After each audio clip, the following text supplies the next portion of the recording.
Picture this. It's 1916 and you're an artist living in the tense Europe of World War I. Not only is there a war, but also the dreaded terrors of communism, the absurd claims of Einstein, and of course Sigmund Freud insisting you're attracted to your own mother. Amongst all of this, what kind of art would your exhausted mind produce? A beautiful Renaissance-style masterpiece encapsulating your deepest emotions and desires? Well, probably not. I would assume something more like this, or even something like this. That's Dadaism. Dadaism is anti-art, irrational, spontaneous, nonsensical, ridiculous, but most importantly, Dada is anti-Dada. Dadaism began in 1916 and ended in 1922. It arose as an artistic reaction to the Second World War and the craziness of that period. It was a cultural and social upheaval, a new breed of artists, some would say. Dadaism is a display of its time. It shows stress, anger, and rebellious nature from its period. Dadaism poked at the borders of art. It mocked convention, broke rules, and essentially made art into a joke. It was also influenced by Cubism and Futurism. By 1922, Dadaism had been overtaken by its dear child Surrealism, marking the end of the movement.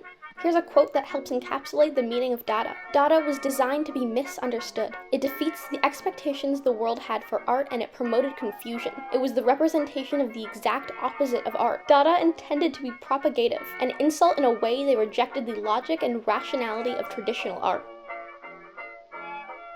The word Dada could represent a baby calling its father, as well as a hobby horse. It also means yes, yes in Romanian. Dada has no set meaning, but somehow represents everything and nothing all at once. Dadaism is not strict to one medium. Although it's mostly seen in collages, poetry, paintings, photography, and sculptures, it can be anything. Dadaism is incredibly unique in relation to its visual characteristics, and that's because Dadaism has no rules. It was more of a state of mind than anything. But if we were to sum up the reoccurring elements used in Dadaist art, we could say Dadaism uses spontaneous and unpredictable compositions, bold colors, irrelevant association, humorous scenes, and everyday objects. The intention behind Dadaism was to oppose societal norms in relation to art and societal issues. It aimed to shock and confuse. It was seen as a childish or offensive protest against government and art. That was exactly what Dada artists were trying to accomplish. 5 key points to remember about this period are that Dadaism was an artistic reaction to World War II, Dadaism is anti-Dada, Dadaism has no rules, Dadaism is multimedia, and Dadaism aimed to shock and confuse. Dadaist art can be hard to identify as it's not made with the intention of even being art. If an art piece feels unsettling, confusing, or immature, chances are it's probably Dadaism. This does seem to overlap with contemporary art and surrealist art, but it shouldn't be too hard to figure out. To help explain this further, I will create a Dadaist art piece right before your eyes. Let's start with a monkey. Give him a human eye and add some funky words, a quirky background, and I'll title it, Monkey is in Love with Mr. Norbert, and also drank all of my tea. Do you understand Dadaism now? If anyone is the father of Dadaism, it's Marcel Duchamp. Duchamp was a French sculptor and painter who favored art which appealed to the mind over the eye. He was known to ignore common sense and embrace his aggressive intellectualism. An example of this attitude is displayed in this piece titled Fountain. This piece consisted of a urinal laid flat on its back and signed R. Mutt 1917. He created this piece as a visual argument to comment on the rules of traditional art, artistic concept, and most importantly, to shock viewers. Other examples of his work include Bicycle Wheel and Bottle Rack.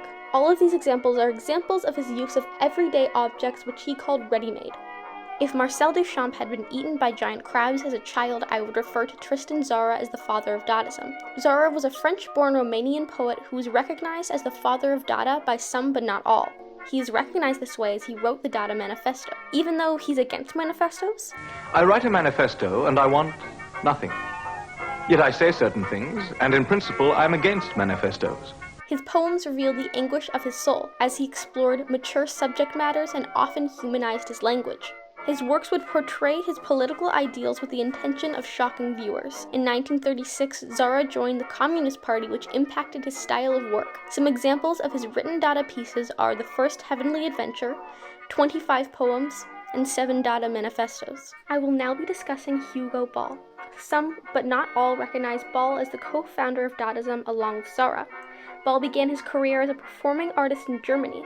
As World War I began, his passion for art did not stop his desire to serve for his country. As he attempted to join the military, he was denied for medical reasons. During the war, he witnessed a Belgian invasion, which influenced him to form an extremely anti-war ideology. He is quoted saying, "The war is founded on a glaring mistake. Men have been confused with machines." Paul ended up moving to Switzerland, where he exercised his anarchist beliefs through spoken word art in a Dadaist style with nonsensical and ironic undertones. In 1916, Paul wrote his own version of the Dadaist manifesto, securing his place in the history of Dadaism. Here are some of his art pieces, which I cannot pronounce as I do not speak German and I never will.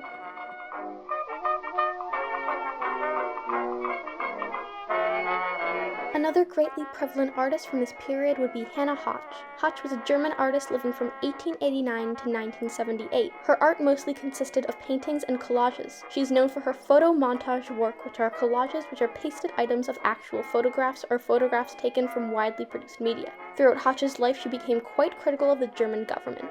She channeled this in her artwork, combining photos and words to create metaphoric imagery on the issue as well as gender issues. She took inspiration from Pablo Picasso and Kurt Schweizer, which is something you can see in her composition. Hotch is known for pieces like Cut with a Kitchen Knife, Little Sun, and The Study for Man and Machine.